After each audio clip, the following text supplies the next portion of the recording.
یہ سارا کچھ جو رب نے تجھے دیا ہے، نعمتیں موجود ہیں، تیرے پاس ہر چیز ہے دنیا کی، تو جو خواہش کرتا ہے تیری قدموں کے اندر وہ چیز آ جاتی ہے، مانا ہے کہ رب تجھ سے راضی ہے۔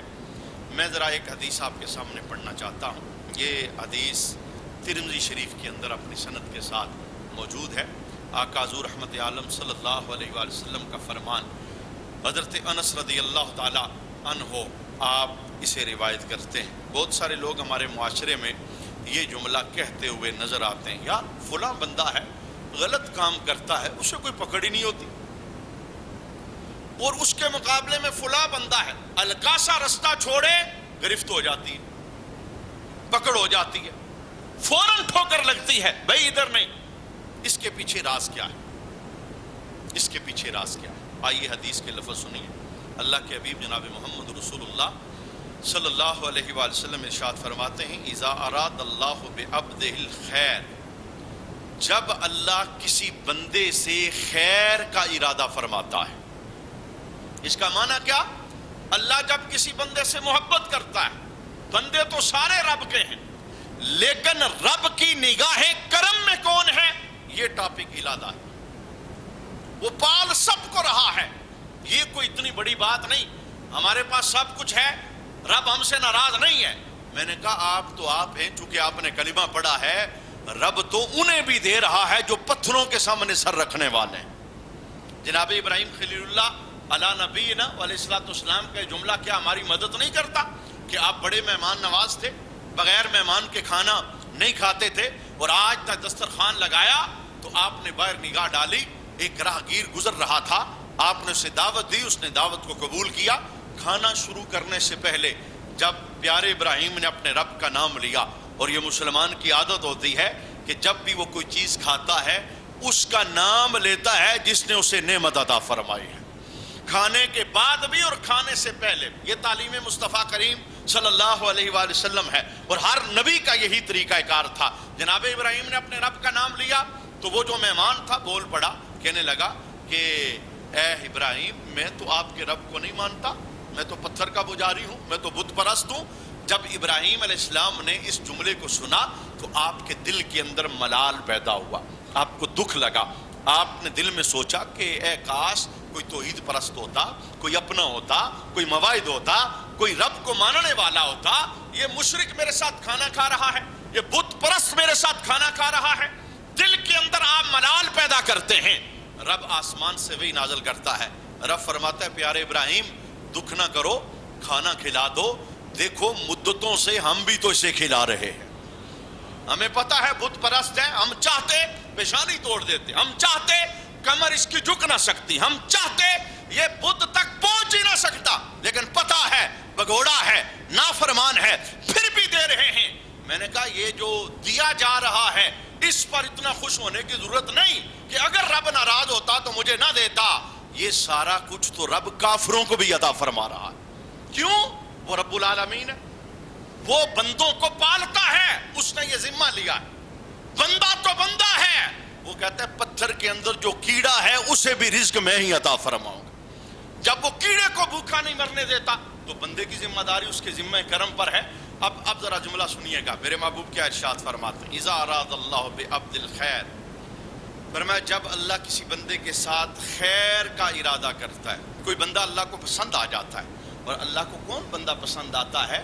جو اللہ کی طرف رجوع کی کوشش کرتا ہے، جو ساری زندگی بگوڑا رہے، جو ساری زندگی کٹ کے گزارے، جو ساری زندگی بغاوت کی راہوں پہ رہے، جو ساری زندگی نافرمانی کے رستوں پر چلتا رہے، شیطان کو راضی کرے، رحمان کو ناراض کرے، رب بلاتا رہے، پکارے دیتا رہے، یا ایھا الانسان ما غرک بربک الکریم، اور انسان کس چیز نے تجھے کریم رب کے دربار سے دھوکے میں ڈالا ہے؟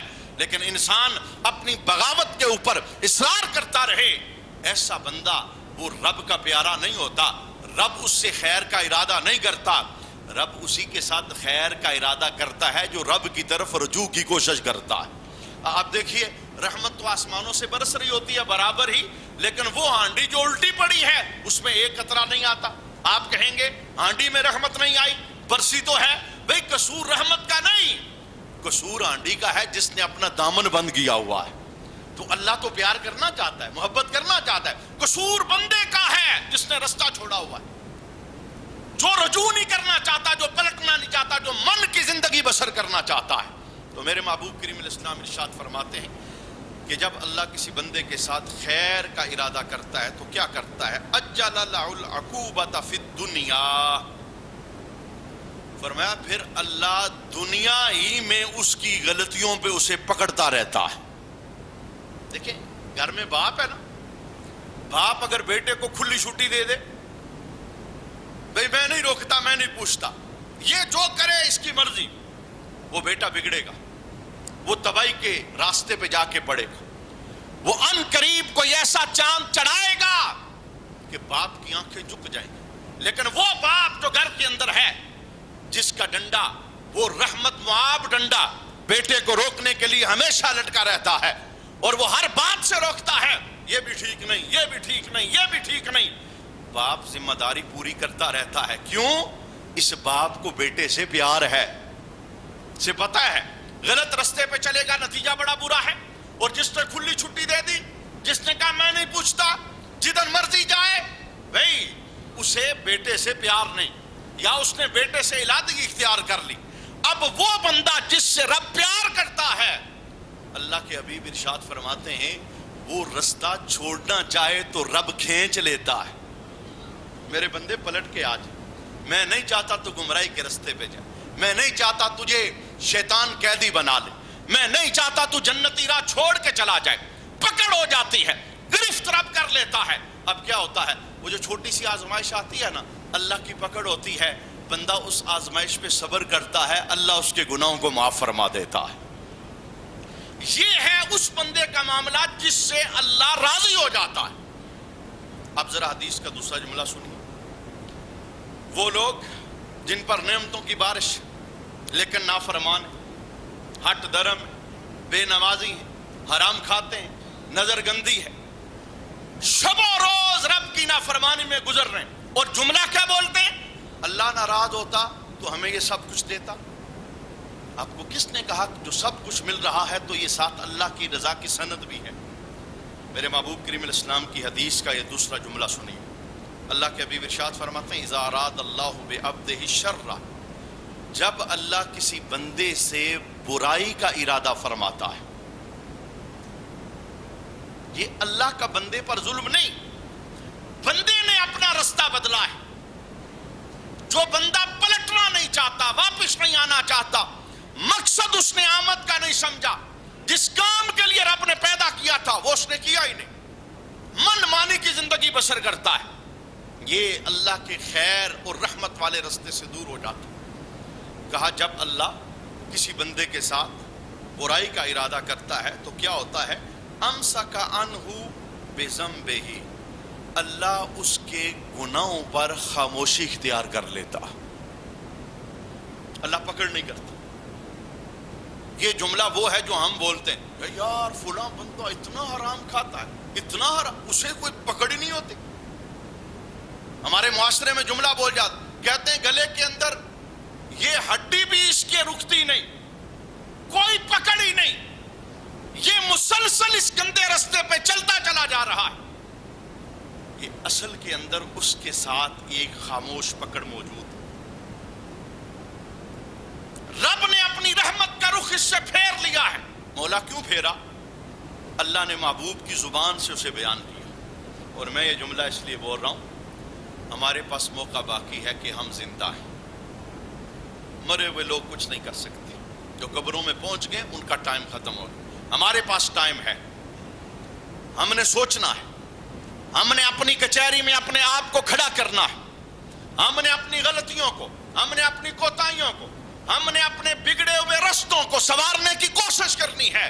اور آج اگر ہم اس طرف ایک قدم اٹھائیں گے، آج دنیا میں زندگی میں رب کی صدائیں آ رہی ہیں، تو ایک قدم اٹھائے گا میری طرف تو 10 رحمت والے قدموں سے میں تیرا استقبال فرماؤں گا۔ میرے محبوب کریم علیہ السلام فرماتے ہیں ہوتا کیا ہے؟ اللہ تعالیٰ پکڑ نہیں کرتا، جب کسی کے ساتھ برائی کا ارادہ کرتا ہے اللہ چھوڑ دیتا ہے۔ اسے کہتے ہیں قرآن کی زبان میں استدراجی سزا، آہستہ آہستہ بندے کو دوزخ کے بالکل قریب لے جانا کہ وہ پلٹنے کے مطابق سوچ بھی نہ سکے. یہ میں اور آپ جملہ بولتے ہیں یار 60 سال کا بندہ ہو گیا، داڑھی سفید ہوگی، ٹانگیں کانپ رہی، پھر بھی گناہ کر رہا ہے.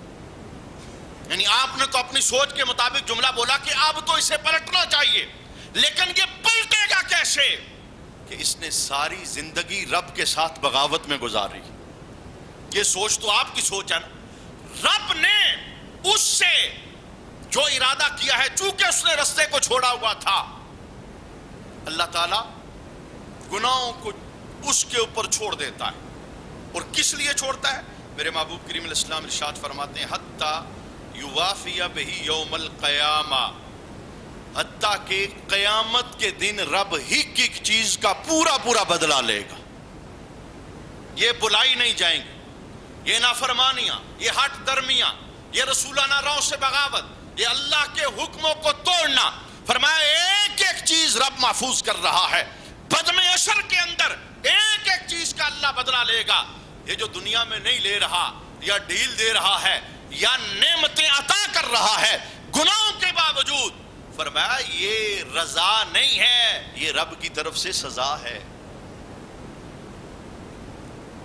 مقصد حیات کو بلانا، یعنی جس کام کے لیے اللہ نے ہمیں بھیجا، عبادت. اور عبادت کا سادہ مفہوم جو پچھلی نشستوں میں نے آپ کے سامنے بیان کیا، ہر وہ فعل جس سے رب راضی ہو جائے اسے عبادت کہا جاتا ہے. اذان کی آواز آئے تو 5 گانا نماز، اس سے رب راضی ہوتا ہے. سال کے بعد رمضان آئے تو روزے، اس سے رب راضی ہوتا ہے. مال و دولت اللہ عطا کرے تو حج، اس سے رب راضی ہوتا ہے. مال و دولت اللہ عطا کرے تو سال کے بعد زکوٰۃ کی ادائیگی، اس سے رب راضی ہوتا ہے. نظر کی پاکیزگی اور طہارت، رب راضی ہوتا ہے. زبان پر حفاظت کا پہرا، رب راضی ہوتا ہے. ماں باپ کی تابعداری، رب راضی ہوتا ہے. رشتہ داروں سے حسن سلوک، رب راضی ہوتا ہے. رات کا کلیجہ چیر کے رب کے دربار کے اندر مصلی پہ کھڑے ہو کے اشک باریاں کرنا، رب راضی ہوتا ہے. گویا یہ عبادت کا مفہوم ہے، ہر وہ فعل جس سے رب راضی ہو جاتا ہے، جب بندہ وہ کرتا ہے اللہ اسے عبادت کا اجر عطا فرماتا ہے. یہ چیز ہے وَمَا خَلَقْتُ الْجِنَّ وَالْإِنسَ إِلَّا لِيَعْبُدُونَ. ہم نے جنوں انسانوں کو فقط اپنی عبادت کے لیے پیدا کیا. مقصد ہمارا یہ ہے. اب آئیے میں ذرا وہ چند حدیثیں آپ کے سامنے بیان کرنا چاہتا ہوں. اس کے ساتھ لگی ایک اور حدیث بھی میں شامل کرنا چاہتا ہوں. شعب الایمان کی حدیث ہے کہ سب کچھ ہے، پکڑ نہیں ہو رہی، اور کچھ لوگ ایسے ہیں جنہیں اللہ پکڑ لیتا ہے زندگی میں یا موت کے بالکل قریب. یہ فرق کیا ہے؟ ایک اور حدیث سماعت کیجیے. آقا حضور رحمت عالم صلی اللہ علیہ وآلہ وسلم کے اس فرمان کو حضرت عبداللہ بن مسعود رضی اللہ تعالی عنہ روایت کرتے ہیں. کون عبداللہ بن مسعود؟ جن کے متعلق میرے محبوب کریم علیہ السلام نے فرمایا کہ عبداللہ بن مسعود میری امت کے معاملے میں جس مسئلے میں راضی ہو جائے میں محمد بھی اس مسئلے میں راضی ہو جاتا ہوں. فقیہ درجے کے صحابی، ان کی یہ روایت کردہ حدیث. آقا حضور رحمت عالم صلی اللہ علیہ وسلم نے فرمایا ان المؤمن لا یکون قد عامل السیئہ. فرمایا بے شک مومن سے دنیا کے اندر جو گناہ ہو جاتے ہیں، کیونکہ انسان خطاؤں کا پتلا ہے، غلطی پر قائم رہنا یہ غلطی ہے. غلطی ہو جانے کے بعد رجوع کر لینا اور پھر دوبارہ اس گناہ کی وادی میں کبھی قدم نہ رکھنا، یہ مومن کی شان ہوتی ہے. فرمایا جو انسان سے، مسلمان سے خاص کر کے زندگی کے اندر خطائیں ہوتی ہیں، غلطیاں ہوتی ہیں، کیا ہوتا ہے؟ آقا حضور رحمت عالم صلی اللہ علیہ وسلم ارشاد فرماتے ہیں فَيُشَدَّدُ عَلَيْهِ عِنْدَ الْمَوْتِ. فرمایا جب موت آتی ہے تو اللہ موت کے وقت تکلیف دے کر، اذیت دے کر، سختی والی موت دے کر اس مومن کے گناہوں کو معاف کر کے مومن سے راضی ہو جاتا ہے. یہ کون ہے؟ جس نے مقصد حیات کو سمجھا تھا، جس سے دنیا میں آمد کے مقصد کو بلایا نہیں، ساری زندگی پھونک پھونک کے قدم رکھتا رہا، پھر بھی کوئی غلطی ہو گئی، کوتاہی ہو گئی، رب اس سے پیار کر چکا ہے، رب محبت کر چکا ہے، رب نہیں چاہتا ساری زندگی میری راہ پر چلنے والا بندہ دوزخ کے اندر جا کے جلے، آگ میں آئے، میرے قہر و غضب کا شکار ہو جائے۔ رب کیا کرتا ہے؟ چونکہ رب خیر کا ارادہ کر چکا ہے، فرمایا اگر کوئی خطا غلطی نامہ اعمال میں موجود ہوتی ہے اس بندے کے جس نے ساری زندگی رب کی مان کے گزاری ہے، ایمان والا ہے، کامل ایمان والا ہے، فرمایا جب موت کا وقت آتا ہے اللہ موت میں تھوڑی سختی دے کے گناہوں کو معاف کر کے اس بندے کو جنت کا تحفہ عطا فرماتا ہے۔ یہ ہے اللہ کی بندے کے ساتھ مہربانی، رحمت، معاون۔ اور اس کا دوسرا حصہ اللہ کے حبیب جناب محمد رسول اللہ صلی اللہ علیہ وسلم فرماتے ہیں وَإِنَّ الْكَافِرَ أَوِ الْفَاجِرَ، اور کافر اور فاجر، کافر تو ہو گیا کافر، فاجر وہ مسلمان جس نے مقصد حیات کو بلایا ہے، جو اپنی آمد کے مقصد کو نہیں سمجھا، جس کام کے لیے رب نے پیدا کیا تھا وہ کام اس نے کیا ہی نہیں، کمرہ امتحان میں بیٹھا ہی نہیں، پیپر حل ہی نہیں کیا، ساری زندگی بغاوت کے اندر گزاری۔ اور جب کبھی اس طرح کا کلام چلا تو یہ جملہ بول کے اپنے آپ کو مطمئن کیا، دوسرے کو کیا کرے گا؟ اپنے آپ کو مطمئن کیا، بھئی اللہ نمازوں کا بھوکا نہیں ہے، اللہ روزوں کا بھوکا نہیں ہے، لا حول ولا قوت الا باللہ العلی العظیم۔ 1000 بار ڈوب کے مرنا چاہیے جو مسلمان یہ جملہ بولے کہ اللہ نمازوں کا بھوکا نہیں۔ بھئی تمہاری نمازوں کی کیا حیثیت ہے؟ نماز کا رب بھوکا نہیں، لیکن نماز مقصد حیات کو سمجھنے کا سب سے پہلا زینہ ہے۔ اگر نماز کی کوئی حاجت اور ضرورت نہ ہوتی تو آمینہ کا لال 5 گانا نماز کی جماعت نہ کرواتا۔ یہ جملہ حضور کو پتا تھا یا ہمیں پتا ہے؟ یہ سرکار کے صحابہ جانتے تھے یا ہم جانتے ہیں؟ یہ دوسروں کو نہیں، بندہ اپنے آپ کو مطمئن کرتا ہے، اور یہ بندہ نہیں شیطان اس کے ذہن میں ڈالتا ہے بھئی کوئی بات نہیں۔ یا دوسرا جملہ کیا بولتے ہیں مسلمان؟ کہتے ہیں اللہ بخشنے والا ہے۔ اس میں کیا شک ہے کہ رب بخشنے والا ہے، لیکن اس نے اصول بیان نہیں کیے، اس نے شریعت بیان نہیں کی، اس نے قرآن ہمارے گھروں میں نہیں بھجوایا، اس نے ہماری ہدایت کے لیے نبی نہیں بھجوائے، اس نے غلط اور صحیح رستے کا انتخاب نہیں کیا، اس نے شیطانی رحمانی گروہ کی قرآن کے اندر تخصیص بیان نہیں کی۔ کوئی شک نہیں رب بخشنے والا ہے، لیکن پوچھو تو صحیح یہ بخشش کی خیرات رب دیتا کسے ہے؟ فرمایا یہ بخشش کی خیرات رب اسے دیتا ہے جو آنکھ بند کر کے سونے محمد کے پیچھے چلنا شروع کر دیتا ہے، جس نے ساری زندگی من کی زندگی بسر کی ہے، اپنی مان کی زندگی بسر کی، اور آخر میں جا کے جملہ بولتا ہے بھئی کوئی بات نہیں رب بڑا رحمان بڑا رحیم ہے۔ یہ سارے جملے ہم سے زیادہ صحابہ کرام علیہم رضوان کو آتے تھے، لیکن انہوں نے عمل سے جان نہیں چھڑائی، انہوں نے اس رستے سے بغاوت نہیں کی۔ وہ کہتے ہیں نا کہ ہمیں کیا ضرورت ہے، ہم نے تو نبی کریم صلی اللہ علیہ وسلم کا چہرہ دیکھ لیا ہے، کلم وعد اللہ الحسنی، ہم اس زمرے میں آگے ہیں کہ ہر صحابی جنتی ہے، جنت رب نے ہمارے پکی کر دی ہے، اب ہمیں کیا ضرورت ہے؟ باوجود اس کے سارے جنتی تھے، لیکن وتیرہ اور طریقہ کیا تھا کہ صحابہ کہتے ہیں ہم میں سے کوئی لوہے کا کام کرتا تو کوئی باغ میں کام کرتا تو کوئی کھیتی باڑی کرتا تو کوئی دکانداری کرتا تو کوئی منڈی میں کھجوریں بیچتا۔ فرمایا اگر کوئی لوہے کا کام کرتا، ہتھوڑا اٹھاتا، لوہے پہ ضرب لگانے لگتا، مسجد سے اذان آتی حی علی الصلاۃ، آؤ نماز کی طرف۔ فرمایا صحابہ کا معمول کیا تھا؟ جو قطعی جنتی تھے، جن کی جنت میں کوئی شک نہیں تھا، وہ کیا کرتے تھے؟ کہتے ہیں ہم لوہے پہ ضرب نہیں لگاتے تھے، ہم ہتھوڑا پھینک کے رب کے دربار میں حاضری کے لیے حاضر ہو جایا کرتے تھے۔ یہ ان کا طرز عمل تھا۔ اللہ کے محبوب جناب محمد رسول اللہ صلی اللہ علیہ وسلم ارشاد فرماتے ہیں کہ کافر اور فاجر وہ مسلمان جس نے مقصد حیات کو نہیں سمجھا، فرمایا لَيَكُونُ قَدْ عَمِلَ الْحَسَنَ، ان سے اچھے کام بھی ہو جاتے ہیں۔ ایک فاجر بندہ ہے، مجھے ایک بندے نے بتایا سودی بندہ ہے جی، اس نے فلاں بیٹی کی شادی کروائی، اچھا کام تو اچھا ہے۔ فلاں بندہ اس طرح کا گناہگار ہے، اس نے فلاں جگہ پہ صدقہ جاریہ ایک کنواں کھدوا دیا، کام تو اچھا ہے۔ فلاں بندہ ساری زندگی نافرمانی کرتا رہا، مسجد کے لیے جگہ دے کے گیا ہے، کام تو اچھا ہے، اس سے کوئی انکار ہی نہیں۔ یہ میں نہیں کہہ رہا، یہ بیان میرا نہیں، یہ آمینہ کے لال کی زبان کا نکلا ہوا بیان ہے۔ فرمایا کافر یا فاجر فاسق اس سے جو اچھے کام ہو جاتے ہیں، حسنات ہو جاتی ہیں، کیوں؟ ساری زندگی بغاوت کرتا رہا، ساری زندگی بگوڑا رہا، رب کا دربار چھوڑ کے اس نے زندگی بسر کی ہے۔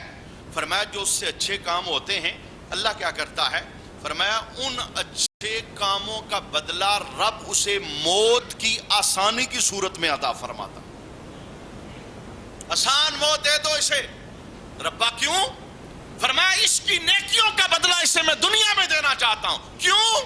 اس نے مقصد حیات کو سمجھا نہیں تھا، میں نے تخلیق کیوں کیا، میں نے پیدا کیوں کیا۔ وَلَا تَكُونُوا كَالَّذِينَ نَسُوا اللَّهَ فَأَنسَاهُمْ أَنفُسَهُمْ۔ فرمایا ان لوگوں کی طرح نہ ہو جانا جو رب کو بلا بیٹھے ہیں، اور جو رب کو بلا دیتا ہے رب پھر اسے بھی بلا دیتا ہے، وہ رب کی رحمت کی نگاہوں سے پھر جاتا ہے۔ رب کہتا ہے موت آسان دے دو، اے فرشتے جان نکالنے والے، اس نے فلاں فلاں فلاں نیکی کی ہے فاجر، ہے فاسق، ہے بگوڑا، ہے باغی، فلاں اچھے کام کیے ہیں، موت آسان دے دے۔ مولا موت آسان دے رہا ہے تو پھر اب حدیث کا جملہ سنیے، اللہ ارشاد فرماتا ہے لِيُكَفِّرَ بِهَا، موت اس لیے آسان دی اس کی نیکیوں کا کفارہ ہو جائے، باقی جو اس نے بغاوت کی ہے قیامت کے دن ذرے ذرے کا حساب لوں گا۔ یہ جملہ میں قبرستان میں نہیں بول رہا، یہ جملہ میں زندہ لوگوں میں بول رہا ہوں، یہ جملہ میں انہیں بول رہا ہوں جنہیں شعور رب نے عطا کیا، میں جملہ انہیں بتا رہا ہوں جو کائنات کی ہر چیز سے واقف ہیں، جو زمانے کے دانا لوگ ہیں، زیرک ہیں، اچھے برے کی پہچان رکھتے ہیں۔ کوئی نبی نہیں آئے گا، کوئی رسول نہیں آئے گا، کوئی آپ کا ہاتھ پکڑ کے نہیں آپ کو آ کے بتائے گا بھئی ادھر نہ جا ادھر جا۔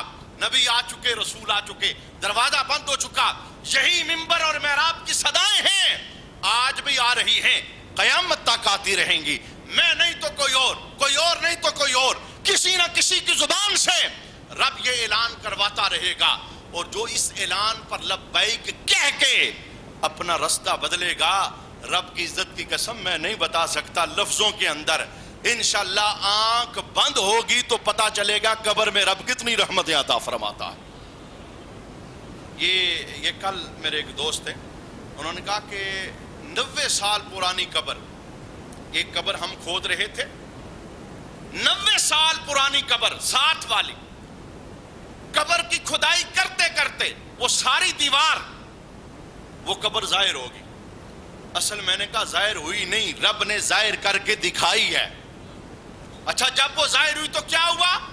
کہا 90 سال پہلے مرنے والا بندہ جسم بھی سلامت تھا اور کفن بھی سلامت تھا۔ مانا کیا بتانا یہ چاہتا ہوں، یہ خالی یہ اخبار کی بات نہیں ہے، یہ میڈیا کی بات نہیں ہے، یہ خالی لفظوں کی کہانی نہیں ہے۔ رب کی عزت کی قسم، زندگی کی راہوں کو رب کی راہوں پہ گزار کر دیکھو، اب نہیں، مرنے کے بعد پتہ چلے گا کہ رب جزائیں کیسی عطا فرماتا ہے۔ یہ مقصد حیات کو سمجھنے پر میں نے آپ کے سامنے 2 حدیثیں مزید پیش کر دی۔ جو لوگ مقصد حیات سے غافل ہیں، غفلت والے کام کون کون سے ہیں، وہ بھی آقا حضور نے بیان فرمائے، انشاءاللہ آنے والی نشست میں ہم انہیں سماعت کریں گے۔ اللہ ہمیں اپنی آمد کے مقصد کو سمجھ کر عبادات میں زندگی بسر کرنے کی توفیق عطا فرمائے۔